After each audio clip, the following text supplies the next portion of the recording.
ji yóbbee inspection tout de suite centrale yi dañ ko yëg ñu ne il faut que ñu organiser conférence de presse ñun ñu wax jàppale la ñëpp xam ne centrale Sénégal ñu ngi sa ginnaaw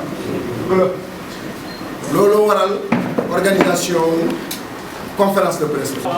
xeex jotagul bu kenn xeex bul yàq réew mi bul tas réew mi parce que moom Moussa mun fal la woon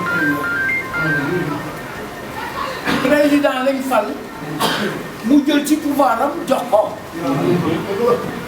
pouvoir boobu ñu ko abal bu si bëggee gaañ ak nit mu am sañ-sañ bu toll ni wax ak président fexe nu ma ko fa jëlee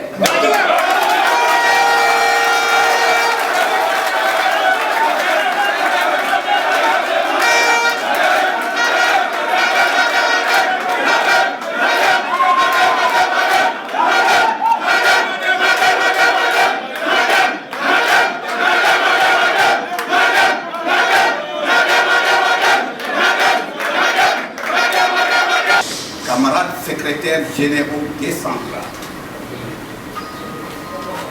chers invités, on ne peut jamais être long. Pour tout syndicaliste averti, nous ne pouvons attendre d'ailleurs une invitation.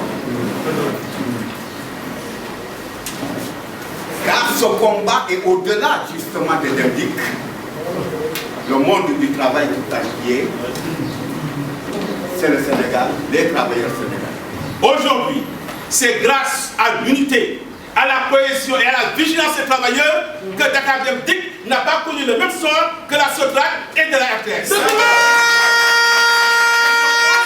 Face à cette situation, c'est un combat que nous soutenons. Et je pense que compte tenu de cette situation, nous devons veiller à ce qu'au moins, au niveau de toutes les entreprises, que les travailleurs aient un œil sur la gestion. Parce que le devenir des entreprises, c'est le devenir des travailleurs. S'il n'y a pas d'entreprise, il n'y aura pas d'emploi. Et je pense que pratiquement, nous avons un outil de travail comme Dakar Dem Dikk, nous devons la préserver. Donc je dirais que Dakar Dem Dikk est le bébé de Mamadou Goudiaby. Dakar Dem Dikk est une entreprise qui régère beaucoup de ressources humaines. Ça génère beaucoup de ressources. Des intellectuels qui sont à Dakar Dem Dikk. Je pense que Mamadou Goudiaby, tu as derrière toi des militants engagés, des militants de première œuvre, des militants à qui on ne peut pas faire du khokhtatal. Ce n'est pas à nous, ni à ceux qui l'ont eu de qualifier la faute. Parce que je pense que les fautes sont qualifiées là où on doit les qualifier, ceux qui ont la compétence. Donc vous voyez déjà qu'au départ, il y a une manœuvre frauduleuse de vouloir incriminer Goudiaby par ses positions, ses prises de position courageuses pour la défense du travail. C'est de quoi il s'agit. Vous savez, vous avez évoqué l'article 17.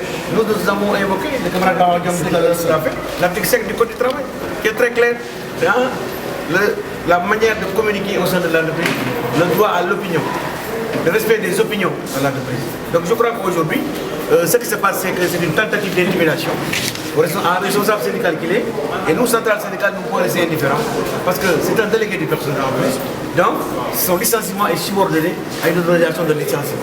Donc, l'un dans l'autre, c'est de manière fortunée que nous avons convoqué, parce que nous pensions d'ailleurs que Goudiaby n'était pas convoqué pour demain.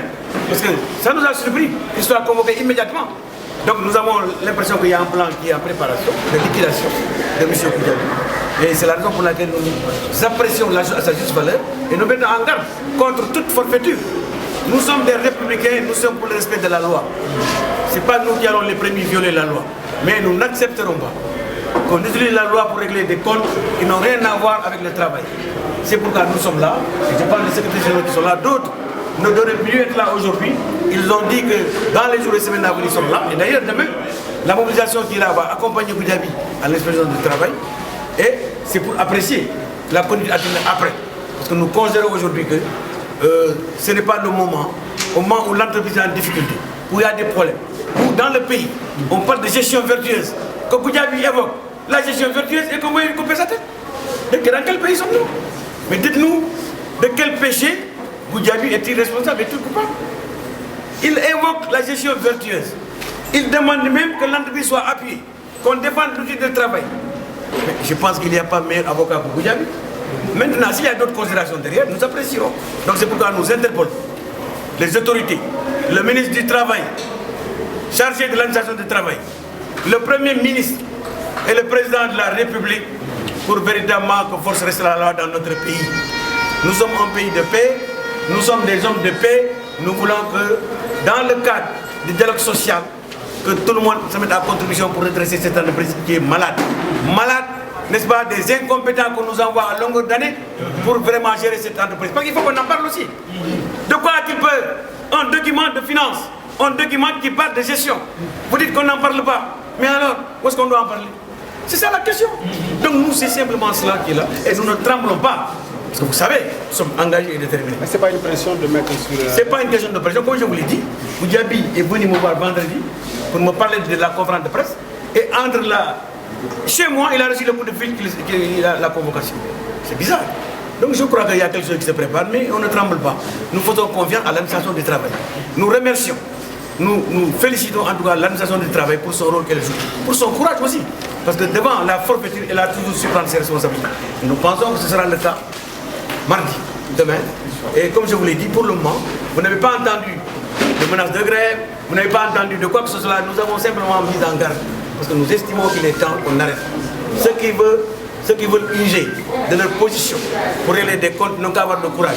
Les encagoulés n'ont qu'à enlever les cagoules. Qu'on les voit à visage découvert. Nous parlons à visage découvert et nous assumons. Le cas Goudiaby fera école et fera jurisprudence, c'est-à-dire dans le mauvais sens. C'est-à-dire que demain, on peut se lever, prendre un délégué du personnel, demander à l'inspection de liquider. Donc c'est la raison pour laquelle je vous dis encore une fois que nous sommes sereins, nous faisons confiance à l'administration du travail, jusqu'à preuve du contraire. Il n'y a aucune pression de notre part. C'est simplement que nous sommes des citoyens révoltés par rapport à ce que nous voyons. Un entrepreneur, un chef d'entreprise, un avocat de surcroît, qui tire dans le code du travail ce qu'il arrange, l'article 17, et qui ignore royalement, il a sauté le 5e article.